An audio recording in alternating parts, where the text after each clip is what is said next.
7.3. What is the size of an atom? The bonding atomic radius is defined as 1/2 of the distance between covalently bonded nuclei. Bonding atomic radius tends to decrease from left to right across a row. This is due to increasing effective nuclear charge. Within each period, bonding atomic radius tends to decrease from left to right. The major factor influencing this trend is the increase in effective nuclear charge across the period.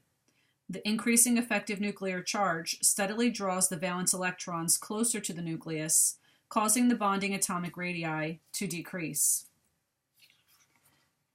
The bonding atomic radius tends to increase from top to bottom of a column or group due to increasing value of n.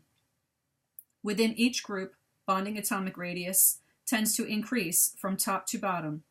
This trend results primarily from the increase in the principal quantum number n of the outer electrons. As we go down a column, the outer electrons have a greater probability of being farther from the nucleus, causing the atomic radius to increase. It is possible to estimate the radii of atoms in characteristic bonding situations by observing the distances between atoms in molecules.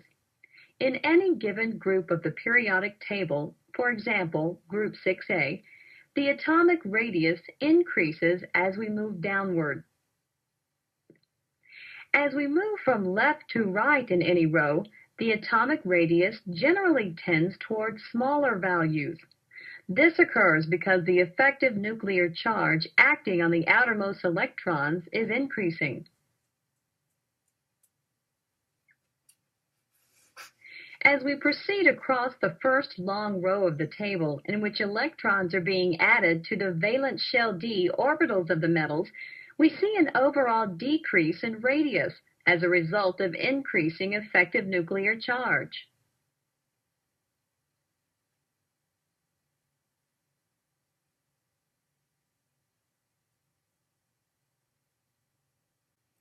Sample exercise 7.1, bond lengths in a molecule.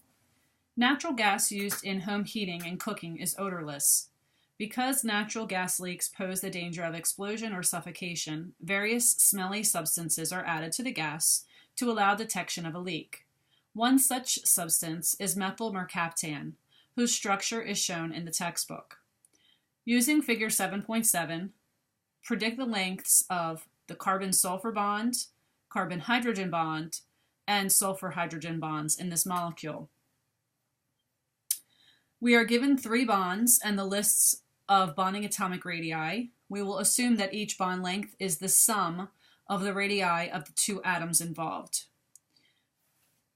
We will add, for the carbon to sulfur bond length, we will add the radius of carbon to the radius of sulfur and solve that to get 1.79 angstroms.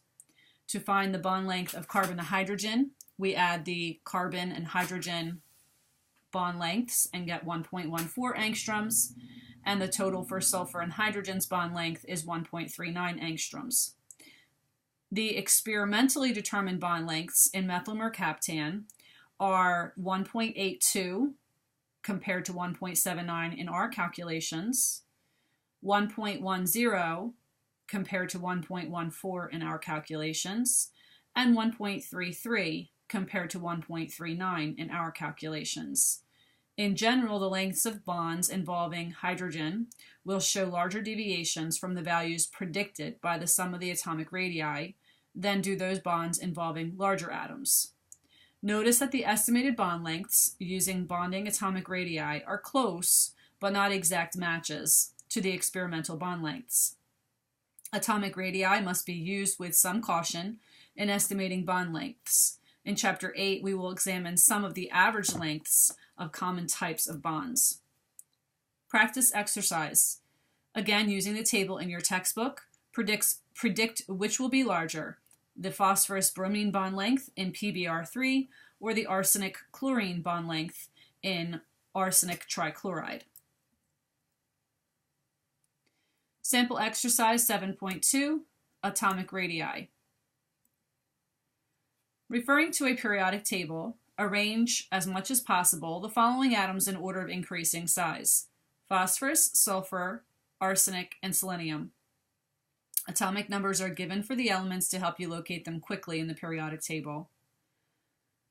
We are given the chemical symbol for 4 elements. We can use their relative positions in the periodic table and the 2 periodic trends just described to predict the relative order of their atomic radii.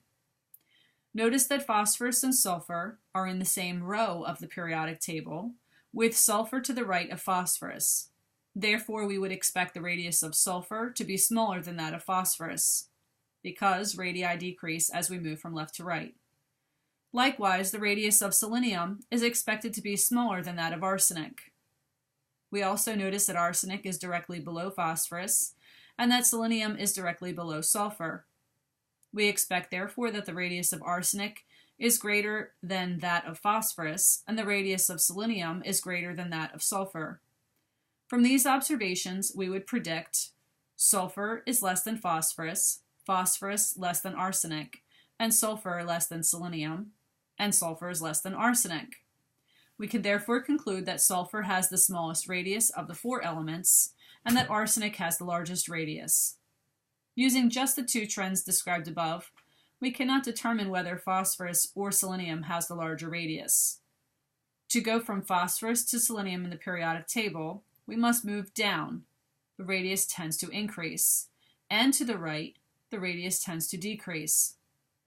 In figure 7.7, we see that the radius of selenium, 1.16 angstroms, is greater than that of phosphorus, 1.06 angstroms. If you examine the figure carefully, you will discover that for the S and P block elements, the increase in radius moving down a column tends to be the greater effect. There are exceptions, however. From figure 7.7, we have the answer. Would be sulfur at 1.02 angstroms, then phosphorus 1.06 angstroms, selenium 1.16 angstroms, and then finally arsenic at 1.19 angstroms. Note that the trend we have just discussed are for the S and P block elements. You will see in figure 7.7 that the transition elements do not show a regular decrease upon moving from left to right across a row. Practice exercise. Arrange the following atoms in order of increasing atomic radius: sodium, beryllium, magnesium. Sizes of ions. Ionic size depends upon the nuclear charge, the number of electrons, the orbitals in which electrons reside. Cations are normally smaller than their parent atoms, because the outermost electron is removed and repulsions between the electrons are reduced. Anions are larger than their parent atoms because electrons are added and repulsions between electrons are increased. Ions also increase in size as you go down a column. This is due to increasing value of N. In an isoelectronic series, ions have the same number of electrons. Here we're looking at the ions of oxygen, fluorine, sodium, magnesium, and aluminum, all of which have 10 electrons, making them an isoelectronic series. Ionic size decreases with an increasing nuclear charge. I've also listed the number of protons so that you can see the nuclear charge, and then just below that listed the ionic size. You can see as the number of protons is increasing, the effective nuclear charge is then drawing the electrons closer, making the ion radius smaller. Sample exercise 7.3, atomic and ionic radii. Arrange these atoms and ions in order of decreasing size: magnesium cation, calcium cation, and calcium atom.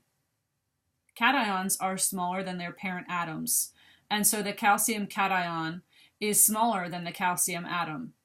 Because calcium is below magnesium in group 2A of the periodic table, calcium is larger than magnesium. Consequently, the order would be calcium is greater than calcium cation, which would be greater than the magnesium cation. Practice exercise. Which of the following atoms and ions is the largest? The sulfur anion, neutral sulfur, or an oxygen anion.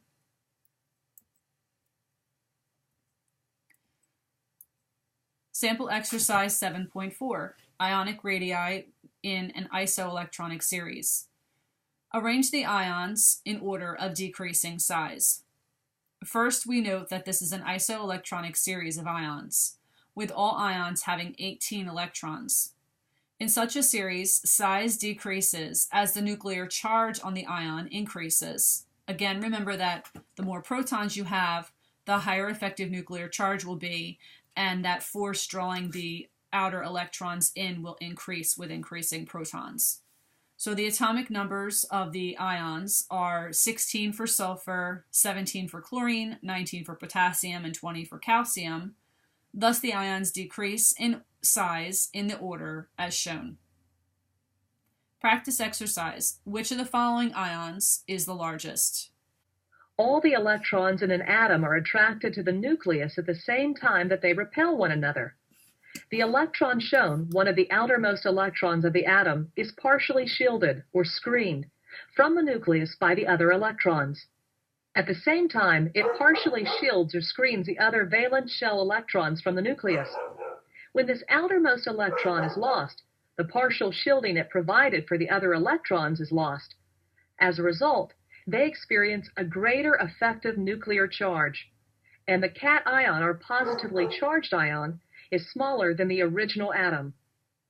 When an electron is added to a neutral atom, it experiences a partial nuclear charge because it is imperfectly shielded from the nucleus by the other outermost electrons. At the same time, the added electron contributes to the shielding of the nucleus from the other electrons. The added electron also gives rise to increased electron-electron repulsions. Thus, the anion that results from adding the electron is larger than the original neutral atom.